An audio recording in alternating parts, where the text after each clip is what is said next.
Hello, everyone, and welcome to today's webinar. My name is Luan, and I will be presenting to you today. It's lovely to see all your names coming in already, so please keep that up. As soon as you pop in, send us your name, tell us where you are so that we can greet you and we can see who we're talking to today. So, yeah, let's get started with today's very, very interesting webinar.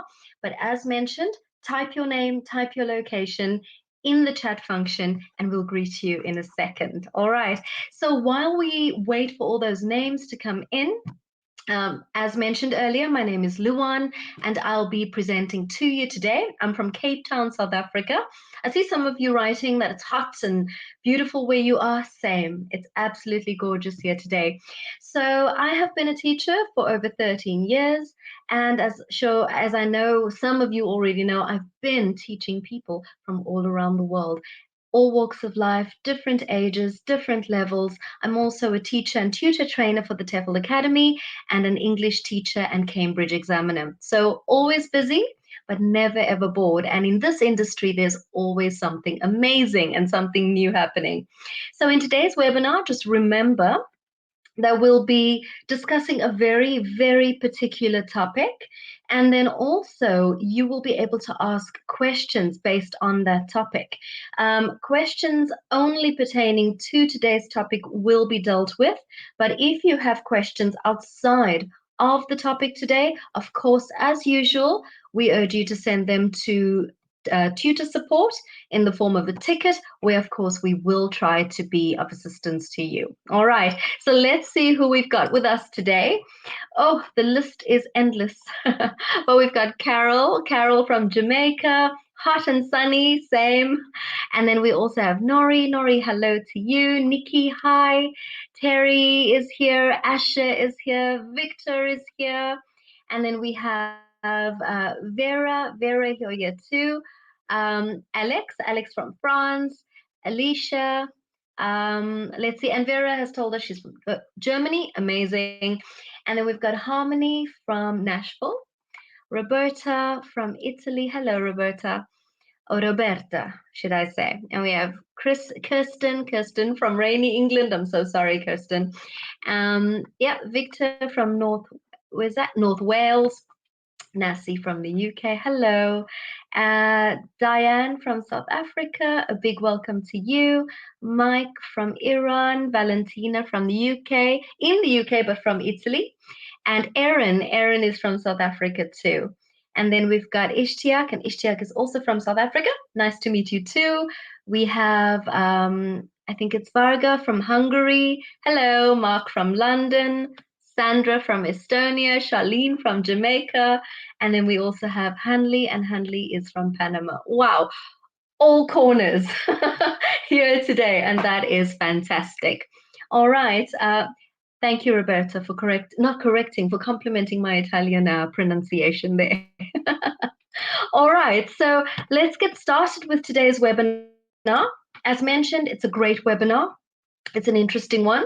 All our webinars are interesting, but I think something that worries so many of us when we start teaching is classroom management. And I think it's because you work with people. You work with people in your classroom, whether it be an actual classroom or whether it be online. For many people, especially teachers who are completely new to the classroom, thinking about how they're going to deal with behavioral issues can seem really overwhelming. Often people think that it's going to be teenage classes, for example, that are the biggest problem. Sorry to the teenagers when it comes to classroom management issues. However, this is not necessarily the case. Any class can be a joy, any class can be a problem. And classes with teenagers can be great fun. The key is very careful planning and thought and consideration, really thinking about what you want to achieve in your lessons. So, as mentioned, yes, we know it can be overwhelming, but planning is key and not making assumptions before you've gone into the classroom. For example, it's a teenage class, it's going to be a problem. You might end up having the time of your life. So, take into consideration who you've got in your class, plan well, and you're well on your way. All right, so let's get moving to the next part of our webinar. So, when we think about planning a lesson, about who we are planning the lesson for. That is probably the most important thing. Not only the class, but the individuals in your class. Try to understand why they're there and what motivations they have. And you'll find that they are so varied. Everybody brings something to the table, everybody's got a different motivation. So, different ages bring different considerations. If you teach very young learners, for example, typically these could possibly be 4 to 5 years old as littlies. It's likely that they are not going to know the language very well and will have very limited experience in the classroom. So, here it is important to keep your activities very short, just a couple of minutes, and activities that involve a lot of repetition. This is key. And then your materials need to be visual, as well as videos and songs and games. It's likely that there should not be any reading or writing at this stage. So it's mostly about learning, but through games, through fun, through interaction, through engagement, through visual representation. This is key around that very young age, right? And then when we look at the next age category, this would be still your young learners, and these are typically 6 to 11 years old. They typically have experience of being in the class and will have some English skills. In fact, by the time they are 11, they could have very high levels of English and be almost advanced or proficient. Activities still, though, need to be quite short and engaging. Think about what you liked at that age, irrespective of your language level or your competency within a particular subject. Think about that age and what you appreciated then. So, again, I'll repeat, activities should be quite short and engaging. It is important that the materials that you use are age appropriate. What interests a 6 year old, for example, is unlikely to have the same interest for an 11-year-old. So, really look at um, the scope of child friendly or child centered materials, and really just sort of nitpick and separate between, for example, what 6 year olds would respond to versus 11-year-olds. This is quite important. And then we have the teenage classes that we spoke about earlier. And these students are usually 12 to 16, 17 years old. And as with young learners, there can be quite a wide variety in capability, in English ability, from beginner to advanced. And teenagers are able to focus on tasks for slightly longer than young learners and are able to deal with more complex ideas. However, lessons still need to be engaging and varied. Teenagers, also bear in mind, tend to be more self conscious. These are your guys that are afraid to make mistakes sometimes. They don't want to look silly in front of their peers. So I would say, again, take all this into consideration when teaching teens. And please bear in mind what works for a very young level class is not going to necessarily work for a teenage class. Again, put yourself in their shoes. What kind of approach did you appreciate at that age? And see if you can work this into your planning and into your lessons. And then we have adults. And as the name suggests, these tend to be anyone over the age of 16 or 18, depending on the organization, school, or institution you're working for. And adults, of course, can be false beginners. We spoke about that in one of our previous webinars. False beginners, where they are beginner, but they know some stuff. They know some English content, to advanced, and may be learning English for such a wide range of reasons. This could be personal, just personal development. This could be study related or work related. These are just to name a few. I once had a student, an adult student, who was studying with me online. And when I asked her, why do you want to learn English? Why do you want to improve your English? And she said to me, I want to speak better English than my husband because when we travel, I want to be the one that does all the speaking and the negotiating. And I thought, well, there's a reason. So adults really just have such a wide variety of reasons, and you'll learn something new in every single lesson. you'll learn something new too. Right, so now we're going to look at before a lesson, during a lesson, and after a lesson, because classroom management doesn't start and stop just in the class or in the lesson itself. This starts well before and carries on well after. So things to think about before you start teaching. Right. So when we think about what is about to happen, when we're planning a lesson, decide on the classroom rules before you go into the class. Think about what you want to happen in your classroom, what behavior you will accept and what you won't. Decide that and then stick to it. This is so important. Again, make up your mind about these aspects before you go into the classroom. In fact, before you plan your lessons. Don't just also think about the rules, think about the activities and the tasks that you are going to give your learners that will engage them and that will keep them engaged and keep them working rather than messing around, rather than chatting to each other, rather than messaging someone under the desk. So engagement is key here. But also, as mentioned in that first point, make up your mind about these rules and what you want, how you want this lesson to go before you even set foot into the classroom. This is so very, very important. All right, so as mentioned, we looked at before, but of course, we also need to look at during because this is where you're in the thick of things, really, isn't it? So think about putting students into groups and get them to decide what they think the classroom rules should be.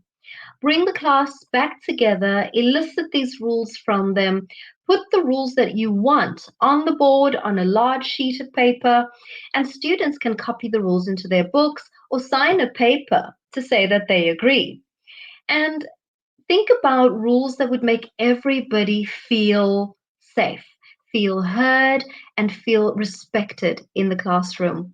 And rules for the teacher, some teachers like words like, you must, you mustn't.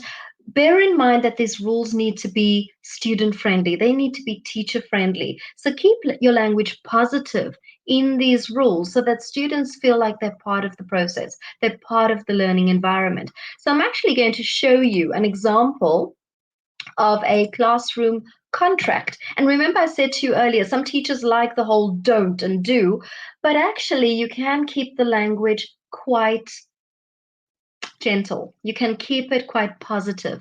Look at the examples on the slide right now. So this is a classroom contract. And some people don't like the word contract, but I rather like it because it means that we've both agreed. We all feel good. We all feel satisfied with what's going on here. So make sure that the rules are as clear as these. It is important to use very simple language with clear do's and don'ts rather than more confusing language. Of course, you're going to grade this according to the level of English you're teaching. So the lower the level, the simpler the language. Not inaccurate, but simple. If you've got to use pictures to reinforce the meaning of the rule, do so by all means, but make sure that your learners have been part of the process and that your learners actually understand the rules. Make this part of one of your lessons or part of the first lesson together. I always find that when students are part of the process, when they've been involved in creating the rules, this is when they tend to stick to them a little bit more. Mark my words. So, just very quickly looking at it, it's respect each other, listen when the teacher or another student speaks, raise our hand to speak. Again, this depends on the students, your understanding with them. If it's a big class of young learners, I tend to go with the hands up rule because the alternative is that you're going to have loads of people shouting answers out at you. So it's very important to manage this. So raising the hand to speak, this might work for you. In a different setting, it might not. So don't include these rules if they don't sit well with you. Do not bully or laugh at anyone. Again, those words like bully might have to be pre-taught. Turn off or put your phones on silent. Arrive on time. Bring everything you need. Do your homework on time. So these are all rules that you can consider. Do not eat in class if it's a rule at the school, for example. I tend to allow my adult learners in with a cup of coffee because, frankly, if they need a cup of coffee, I need one too. So that's not a rule we have, but I do demand that the cup can close or that it's a water bottle with a top, a screw top. So those are little things you can take into consideration to bend the rules slightly, as long as you stick to the overall contract that the school has set in place and that your students feel good, then I'd say you're good to go. So use this as a guide and add or remove what you feel comfortable. All right.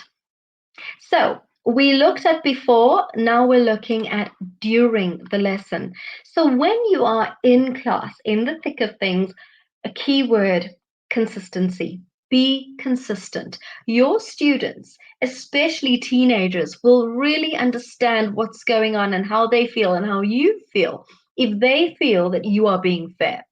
If they think that you're not being fair, they will tell you, and this can lead to a bigger conflict in class. So make sure that you're consistent. What you allow on one day, you need to allow on another day. What you do not allow on one day, you cannot allow the next day. This is quite important. You have written the rules with the class and agreed to these in the first lesson. So don't change them or add to them. This is part of being consistent. If, however, it is something that comes up in class and you feel it needs to be added as a class, make this decision, add it to the rules, and you'll be fine. Again, positive reinforcement is also key. This is something that students respond to, I find in my experience. So if a student is constantly being told off or punished, they can seem like very little point in trying to be good or trying to please you as a teacher or trying to work well with their fellow students if they're constantly being told off or punished. So look at what they've done well and praise them for that, and always address the behavior. Try to avoid humiliating your students. Address the behavior, do not humiliate the student. Also, avoid lecturing the class about behavior. If you need to deal with a discipline issue, deal with it quickly and move on. Lengthy lectures do not work well for little kids, teenagers, or adults for that matter. So if it's something that needs to be dealt with, deal with it quickly and we move on. Your students, especially teenagers, want to have boundaries, believe it or not, and they want to know where they are. So be clear with your rules and your boundaries and stick to these. If you tell a student to do something and they refuse and you back down, those boundaries become very blurred and they know that they can get away with things in the future. So have very clear ways to start and end the class. This could be doing the register at the start, checking homework, and then at the end get students to pack their things away and they leave when you tell them to. Those are some extra sort of skeleton boundaries that you can put into place, and they sort of make way for those smaller boundaries. And we just mentioned earlier students refusing to do something, or those boundaries sort of get reinforced by those skeleton boundaries, and one by one, the smaller boundaries of exchange also get reinforced, and that makes your classroom management so much easier. Right. So we're still on during the lesson, and you also need to think about what you are saying to your students. There's no point in making a threat that you can't carry out. For example, if you tell a student that you'll get them removed from school or from the school, and you don't have the authority to do this, it really also makes them doubt anything else you say in the classroom. So do not make threats that you have no power carrying out. Don't, as we mentioned earlier, do not humiliate your student. Focus on the behavior rather than the student where you can. Speak to them privately if there are any concerns that you have about their behavior or their progress in class or how they're affecting other students in the class. Speak to them privately. I find that my students appreciate that so much more than me calling them out on something in front of everyone. Just say to them, right, it's time to go, slip them a note and say, see me after class, and have a chat with them. person to person. This often helps with so many issues. And then also be aware of your own feelings. We can't all be cheerful all the time. But it's not our students' fault if something has happened to us as teachers outside of the classroom. So it's important to remain professional and objective as far as you can. If a student that you seem to be constantly having to speak to about their behavior, um, if stop and think for a minute. Are they behaving worse than other students in your class? Are you too focused on their behavior? Is there something that they're doing well that you can praise them for? I found this exact experience in my class where I had a student who was constantly challenging me, constantly challenging other students, constantly expressing doubt for language rules on the board. And I stopped and I asked myself all these questions. And I found out at the end of the day that maybe this person just needs some praise for the things they're doing well. And what that did was it made them focus on those positive aspects, and it made them want to bring more of those out in the class, and that negative behavior just slipped away. It was like magic. Right. And then also remember, teachers are human. This means that we also make mistakes from time to time. And if you make a mistake, don't be too embarrassed or don't try to cover it up. Admit your mistake. Apologize if needed. It will help to create a calmer environment. If you try to cover up mistakes or pretend that they didn't happen, your students are going to doubt whether you know the content of your lesson well. If it's a mistake that relates to grammar, just say to them, "Oh, uh, you know, brain pause there for a moment and then correct it so that they know that you've realized your mistake." And also, I find that this creates an environment where students learn that it's okay to make a mistake. It's okay to say something incorrectly. It's okay to pronounce something incorrectly. It's okay to make a grammar mistake. I feel that one of the most important things that you can teach your students is that it's okay. This is a safe space to make mistakes. And I find that this just brings the anxiety down and creates a beautiful, calm classroom. All right. And when the lesson is finished, it's time to reflect. You need to think about how the lesson went. You might want to keep a note of your thoughts and refer back to these a little bit later on. Start by thinking about what went well in the lesson. If there was a task in which all the students were fully engaged, why was that? What was different about that task? What was it about that task that went so well? If your students did everything you asked, why was that?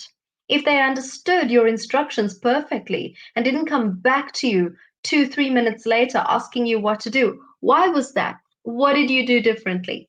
Sometimes an activity doesn't go as planned. That's okay. But you need to think about why that was. Was there a problem with my instructions? Was the task maybe too complicated for the class?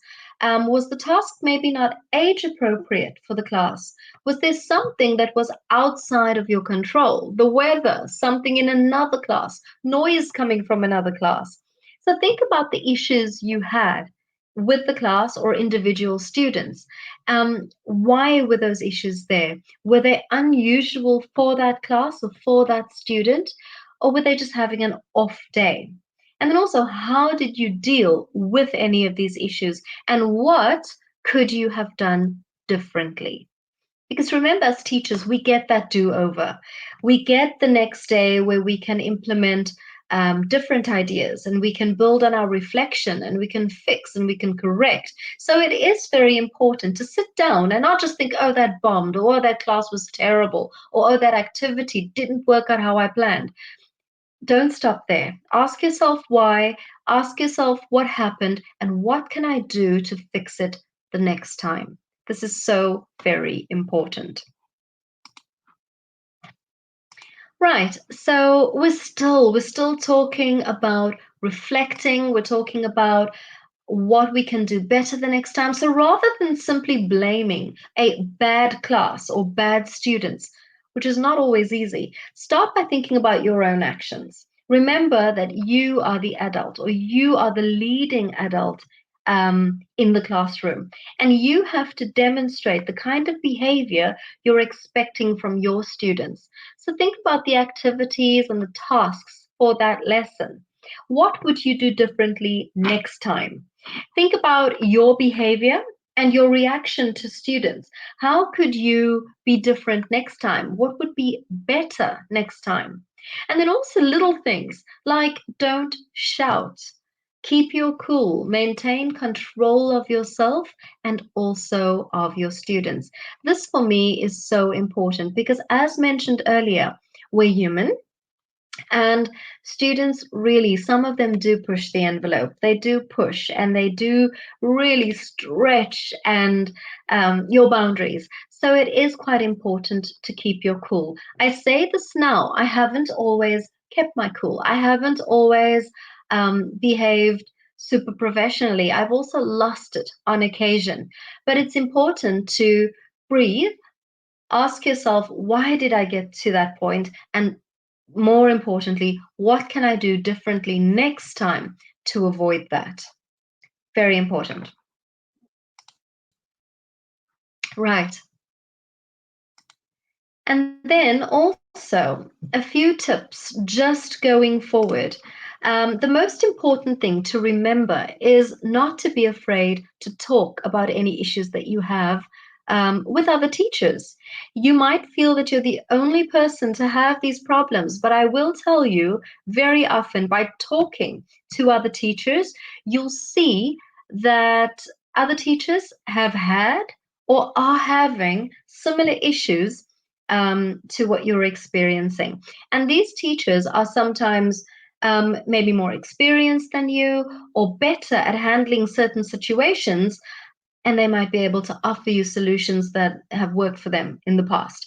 I find that going to a senior teacher, going to the head teacher, or just asking in the staff room, do any of you experience this? I have this one student who keeps doing this. My students are not really enjoying the activities. What can I do differently? I find that maybe my activities are too adult for this young class. What can I do? So you'll find that teachers listen. And I will tell you, one would think that they wouldn't want to share their ideas, but teachers love sharing. Teachers love sitting you down and saying, you know what, try this. And very often those techniques work. So speak to other teachers. And then remember that they'll be able to give you advice on what you can do to help you deal with any of the problems that we spoke about today. So I think one of the most important takeaways from today's webinar is that you need to plan. You need to know who you're planning for. And I also think that something that isn't included in this webinar is thinking about what you liked at a particular age or at a particular competency level in a particular subject. What did I like? What did I appreciate about a teacher?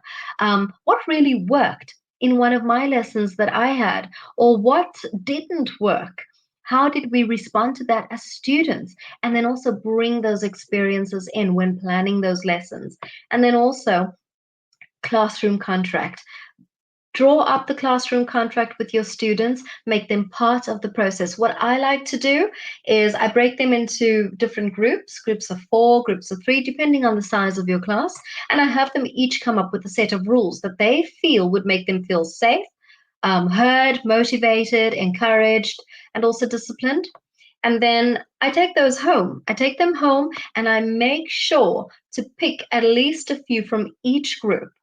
I, of course, proofread and edit them. I stick them on a nice big chart and I bring that to the class the next day. We go over those rules. They are then able to see that each and every one of them was involved in the process.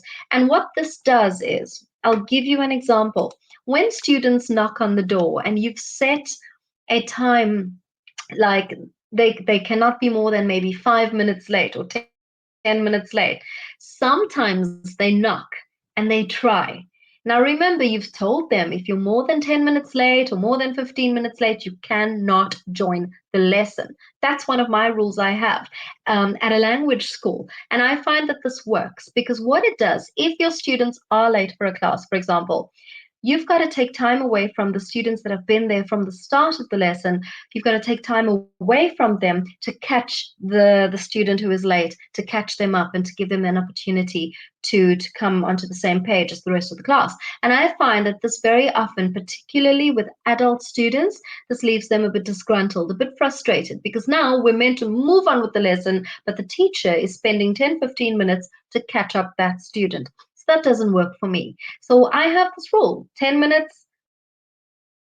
After 10 minutes, you go outside, you have a coffee, and you join us for the next lesson. So at the beginning, when we did the classroom contract, right at the start, people would maybe still knock and try. And all I'd have to do, this didn't even need to be a very wordy exchange, is I'd point at the classroom contract and just gesture that they're too late. They would literally make a little U-turn and go and sit in the cafeteria or a coffee shop nearby, and they'd come back to class. And also, the other staff members, if they see them sitting outside and they ask them, why aren't you in class? They'll say, I was too late. And guess what? The rest of the staff, they actually get it. They understand and they're with you. They've got your back. So I find that the classroom contract, it works for me. Try it with your classes and you'll see that it works for you too. Now, I know that I'm going to get this question, so I'm actually going to answer it beforehand. Can I apply the classroom contract with online lessons? Absolutely, you can. If your students are in an online setting, there are rules that apply. So you can absolutely include a few online, you can absolutely create a classroom contract for online students, even one-to-one. You could say to your student, let's just set down a few rules so that we feel like we're both getting the best out of this experience, and you can draw that up with your students even in an online setting. So that's good news, right? All right, so we've come to the end of me presenting to you, but now you've got the opportunity to ask questions. Ask questions about the classroom contract, ask questions about the rest of the content we spoke about today. But please do ask, because it's the hot topic today. You might as well ask. Also, if you've just got any experiences that you've tried in lessons, that you've tried with your students, now is the time to share those as well and let us know what worked, what didn't work. So, two things here. You can ask questions, but also share a few experiences, and I will absolutely go through them and project some useful stuff on the screen. All right. So type your question in the chat, just exactly where you put your name and your location. Type your questions there, and I will try to get to as many of them as I possibly can. All right.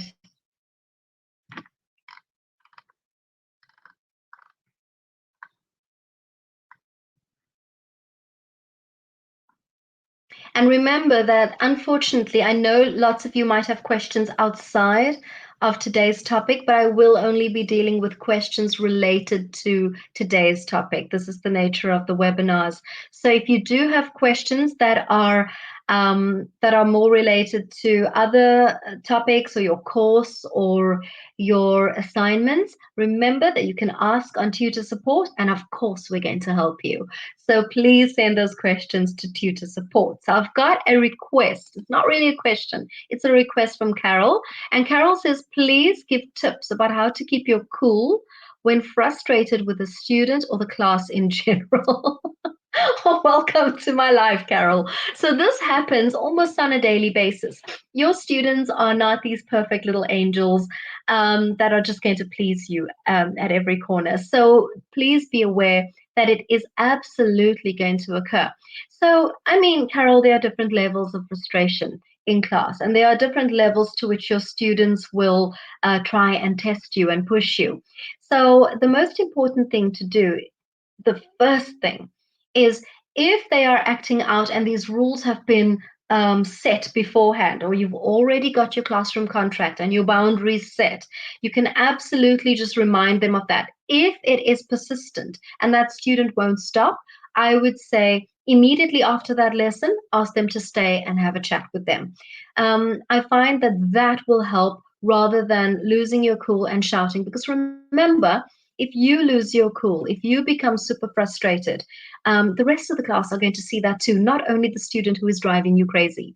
So, also, another thing, if the whole class is just not on, I think maybe you need to have a look at the activities you've planned for the day. Because remember, if students are engaged, if students are interested in the content, then they're going to really be engaged and they're really going to do what you want them to do. However, if the lesson is not specifically tailored for them or interesting for them, that's when they fall off the rails and that's when they often act out. So I would say write out the bad lesson, keep your cool, just go from one task to the next, and then afterwards ask yourself, what can I do differently? Um, Sometimes, if I see that my students are a little bit all over the place, we stop the lesson for a second and I get them to do something physical, particularly if it's a young class. I get them to stretch. I get them to, nod their heads, turn around, drop to the floor, jump up and down. This is something that I find gets all that physical energy out, and then they're able to focus on the lesson. Again, that's something that you might want to do. You can even incorporate that into your lesson. Instead of shouting out the answers A, B, or C in a multiple choice, do something like total physical response. Say to them, if your answer is A, put your hands on your head. If the answer is B, put your hands on your shoulders. If the answer is C, make a C with your arms. So you could do something like that. And immediately, guess what? They're engaged in the activity. But the important thing is not to shout, not to scream at them. Write out the lesson that is bombing and then have a new, fresh approach in the next lesson. All right. So many questions have come in. Let's see. All right, let's see. So Terry has got a question. Do you think it might be a good idea to elicit some rules of the classroom contract with the students at the beginning of the first session to complete the rules we have identified before the lesson? To complete the rules we have identified before the lesson. Yeah, I think that it is a good idea to do this right at the beginning of the session, because I find that this is when students are still feeling their way, they're getting to know you, you're getting to know them. So I think that these rules, part of the classroom contract, is in fact a great way to get to know your students. You see what they need, what they like, what they want, how they want to be heard in the classroom, and this very often helps. So I find doing this right at the beginning, not beforehand, but in that first session. It also promotes group work and it increases speaking time. So this for me is another way of doing all that. So yes, absolutely in the very first session.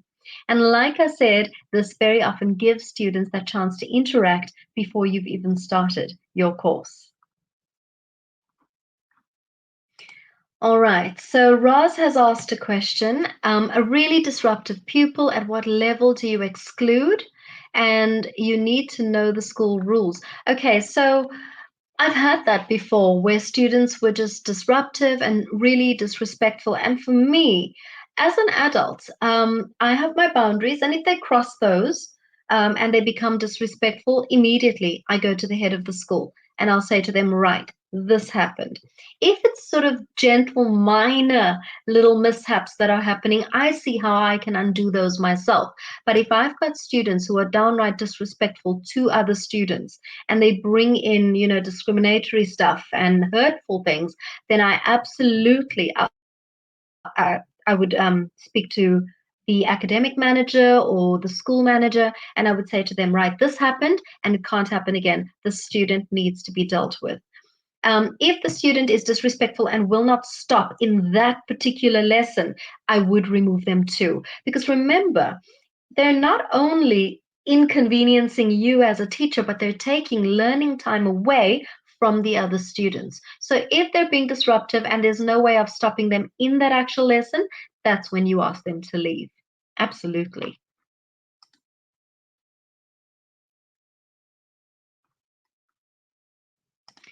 All right. So I feel like in today's life and with what's happening in our classrooms today, this is such an important question, Sandra. Thank you for this question. If your classroom contract has a rule of no bullying, Do you also define what it means in your class? And if someone breaks the rule, what do you do? Right. So for me, Sandra, not doing your homework on time or not raising your hand to speak, those are things that you can manage as a teacher immediately. But bullying for me is just dangerous. So if that is happening, your students know that it's a rule. So if that happens in the classroom, they need to leave. That's my stance. Your school, the institution or the organization that you're working with might have a different take on it. But bullying for me is not okay. So if my students are laughing at each other, some students might see that as just having a good time. Others might find that quite hurtful, which is why the whole concept of bullying needs to be explained. And if you remember, the classroom contract also had sort of supplementary rules reinforcing that. Don't laugh at another student when they're talking. I also dissuade laughing at accents and the way people pronounce things. And I kind of, really make people realize that by pronouncing things differently, our class just sounds so much more interesting. But yeah, bullying needs to be very clearly defined, and also tell your students that it is behavior that makes other students feel uncomfortable and less and hurt. And if it happens, class will end or the student needs to leave and go and see the head of the school and explain to the head of the school exactly what's been done for me, but that's my stance. Sometimes I will speak to the person directly after and say, why did that happen? That's not okay. I wouldn't bring them together immediately because I'd first want to see how they feel separately, the person who has bullied the person and the victim of the bullying, and then have a chat and just see how they're doing differently. If it's something that I feel we can work out in house, we'll try that. If it consistently happens and hurts the other person, then yes, I would bring the head of the school in immediately. Right. I like this question because our online platforms have actually helped us with this. Even where I'm on today, using this platform, if a student keeps interrupting or saying things that are not really contributing to the lesson, but really putting a stop to the lesson or distracting other students, you can put them in a timeout. You can mute them. And in fact, Nikki, I often just mute all my students in the beginning and I only unmute them when I want them to answer or when they raise their hand. So, very often, your online platforms would have the facility to raise the hand, or they could physically raise their hand, and that's when I unmute them and I allow them to speak. And this is for your own sanity too, Nikki. Imagine you've got about 30 people just shouting answers and ideas and suggestions out at you. So I find that muting my students and then unmuting them when they need to contribute works. And also, if they're disruptive and they know that they're being disruptive, I put them in a timeout. Or I put them in a breakout room with me, like in Zoom, for example, and I have a chat with them. And this is great because it doesn't humiliate them in front of the other students. The other students cannot hear the exchange or even see the exchange between me and the student, and we sort it out, and then they are allowed back in. And I often say to them, if the other students asked you where you were, just say you had a connection problem and you get right back in. So I find that online, it's actually quite easy to manage. And I have put some people in timeout before. Okay, so Alicia has asked a very interesting question. And Alicia, I was young once, so this happened to me too, where I had students who were actually older than me. And you know what I have found is that in most cases, Alicia, your adults are listening. They're listening. Remember that their parents have not sent them to your class or forced them into English lessons. They want to be there. They've paid for your lessons. So in most cases, your adults are on board and doing everything you want them to do. Every now and then they have a human moment and they drift off or they start traveling or they start acting out a little bit. But you know what? I find that it's quite easy to bring an adult back into the lesson. And also the content. Find a way to get them the content relatable to your students. If it's about employment, ask them about their first jobs and how they've got their job and what any interviews that they did well on, any interviews that they did terribly in. So there are ways that you can use content and make it really, really relatable to your students. And then age isn't an issue. Of course, there are certain cultures in the world that prefer a slightly more mature teacher, but as soon as they can see that you've planned your lesson and you know your content, remember, even if they're older than you know the content that they want to learn. And I find that I've had no real issues with that at all.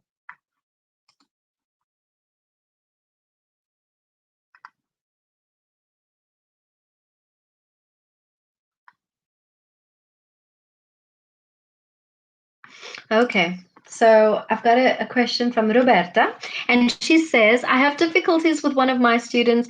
She looks like she doesn't like to be correct, or I'm thinking, Roberta, you mean corrected.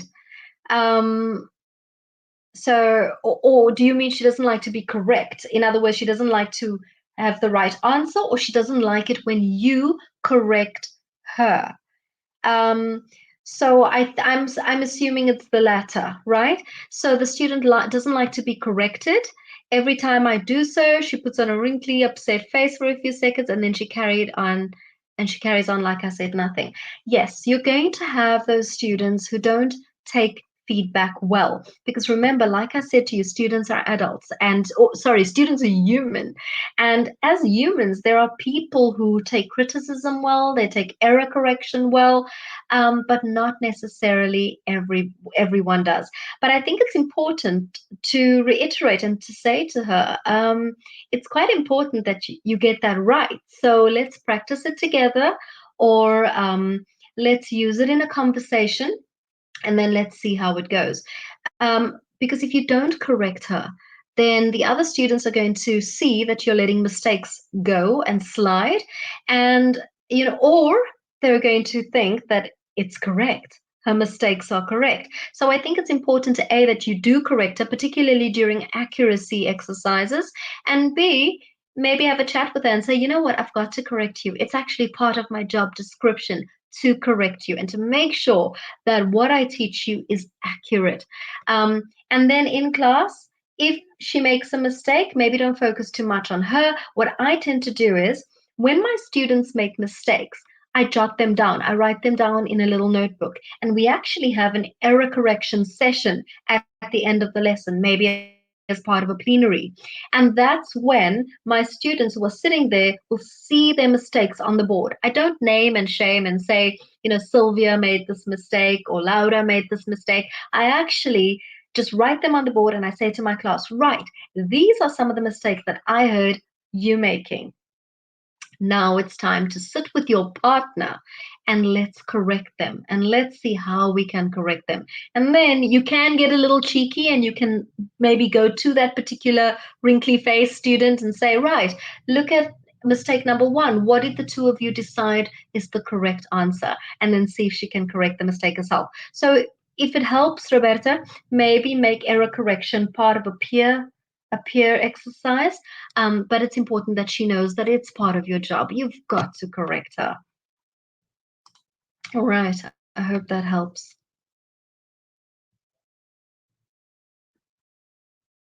All right. So I've got an interesting question here. Nessie from South Africa. How do you get learners to read set work as individuals? So Nessie, I'm assuming when you say set work, you mean like maybe a book that the class has got to read um, by the end of the term or by the end of the week or by the end of the month.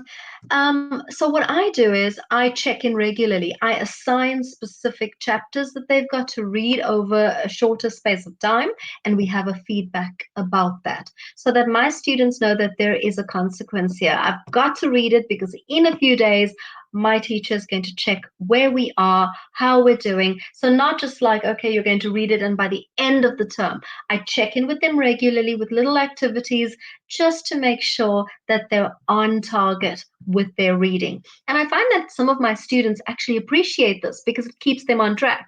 I'm the kind of person that will either read a book too quickly or I'll let it lay there and I won't read it. So I find that something like this would help me too. And my students definitely see the value in it. All right, so good question. Yeah, I think it's Mark, right? All I see is BMW, but if I remember, it's Mark. At what age is the class contract a bit too childish? None.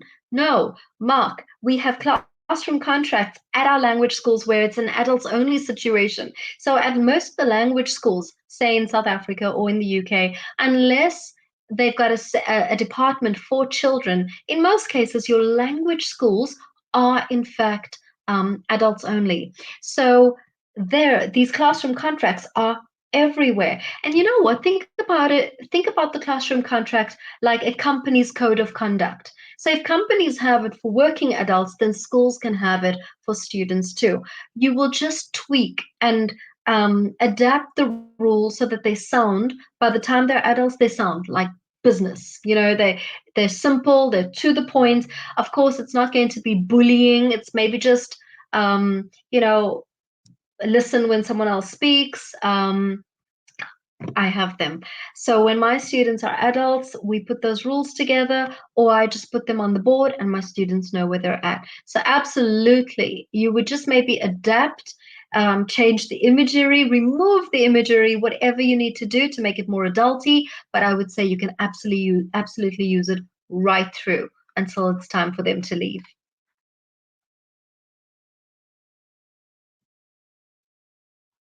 All right. Okay. So Vera has asked how to reach a student who apparently does not like me as a teacher or personality. So Vera, I kill them with kindness. I absolutely do. So I've experienced this before where, not everybody's going to like you all the time. And as teachers, because we are the lead adult in a classroom or the authority figure in a classroom, unfortunately, they're stuck with us. So what I tend to do is I get to know a little bit about that student. I show an interest in them in the lesson. I make them part of the lesson.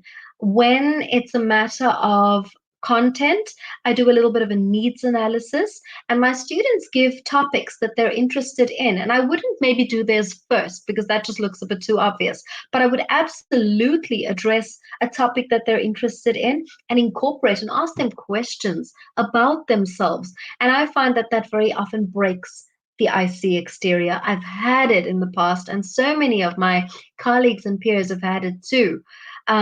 You can absolutely, by using your content, making it relatable, asking them questions about their lives, showing genuine interest. If they walk into a classroom, you don't have to just flood them with questions to love them and show them too much attention, but definitely just incorporate and include them in the lessons. And eventually, if they don't end up just loving you or liking you, at least they'll start enjoying the lessons and appreciating the content that you put out there. All right, it happens.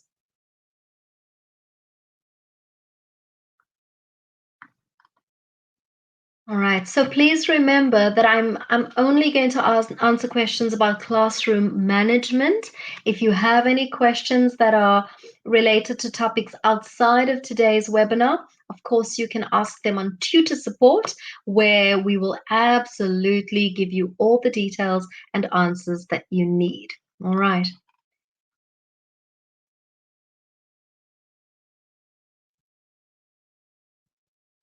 All right. Yeah, we've got a couple more questions. Let's see. So I've got one from, I think it's Klima or Silima, I'm not sure. Apologies if I've mispronounced your name. How do we deal with students that are very active in class and always want to respond and participate? How do we manage them without hurting their feelings? I really like that you have that awareness of not wanting to humiliate them and hurt their feelings, because you know what, bless them, they just want to be involved and please you and shout out answers and be right. But of course, you've got the rest of the class to consider too. So I find that Klima, you've put a few issues there. So let's look at them one by one, right? Active in class includes some physical activities in your class.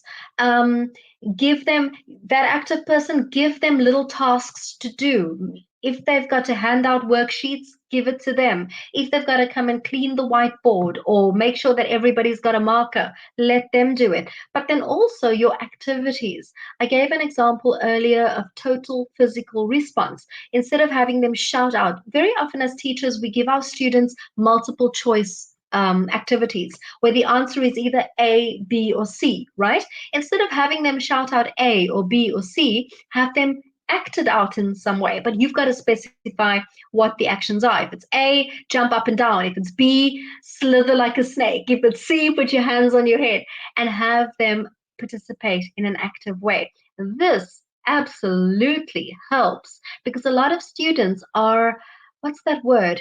Can't think of it right now, but they learn and they excel when they're moving.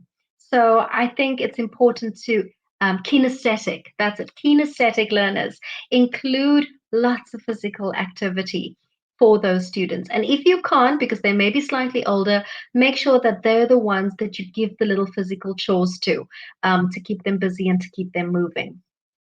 All right. And then also those students that always want to respond and participate. Now that's a difficult one. And what I tend to do here is I nominate who I want to answer the question. So I would say, right, I've got 3 questions. Nikki, can you give us the answer to the first one? Or I'll say, put up your hands if you know all the answers, and they'll put up their hands. Then I can see who knows. And I'll say, right, Nikki, you've got your hand up. You're going to give us answer 1. Then Roberta, you've got answer 2. And then David, you've got answer 3. Right? So then you get your answers from specific people that you have put in place. And that very often eradicates that problem of someone just participating and shouting out. When they do, though, say to them, you know what, you're on track. That's a great answer. Now let's see if that someone on that side knows the next answer, right? And then you go and you get the answer from the other side of the classroom. There are ways to do this, Klima. Good luck with it. But you're very, very so on track that we don't want to make them feel bad or hurt their feelings because they just want to participate. All right.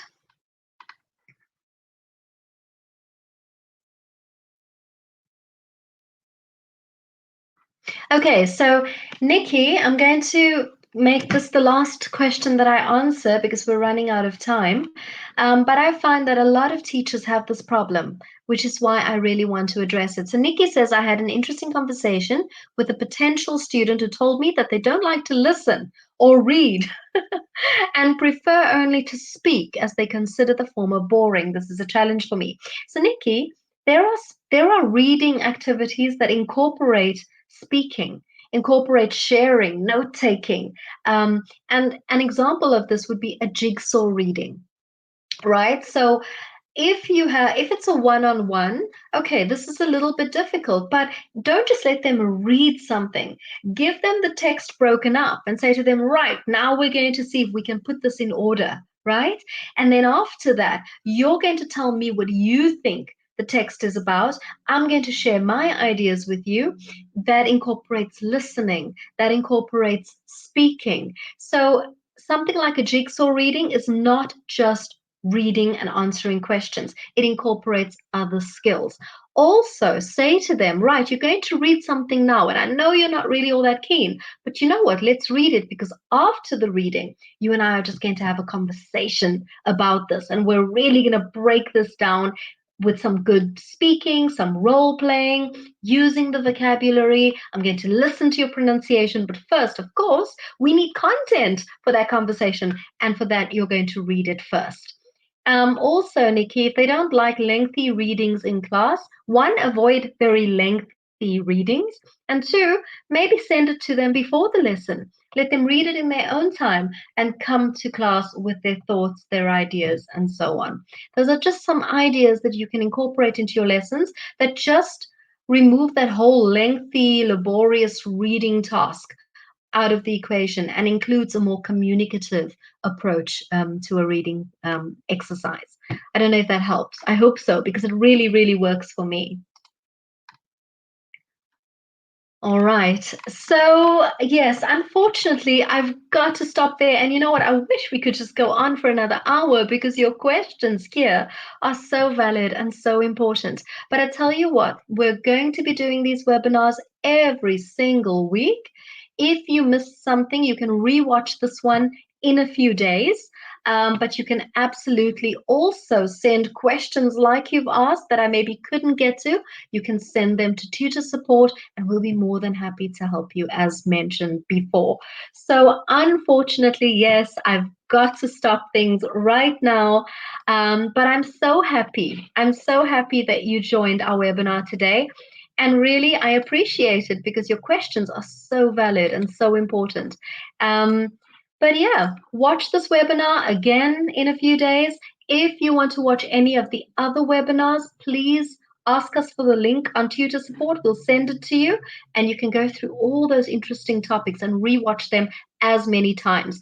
Also, remember that we're going to have another webinar live, same time, same place next week on Saturday. All right. So, thanks again for joining. One more thing before you go, our survey, very important. We do want your feedback. We need to know. We need to know if we're doing a good job here. So please send some feedback on the survey. And then if you have filled it out before, you can fill it in again because these webinars will be an ongoing thing. All right, I'm also going to project the survey on the screen. So to all of you who did the webinar with us today, enjoy the rest of your weekend. Thank you for your amazing questions and see you next week. All right, and Happy New Year. Bye, everyone.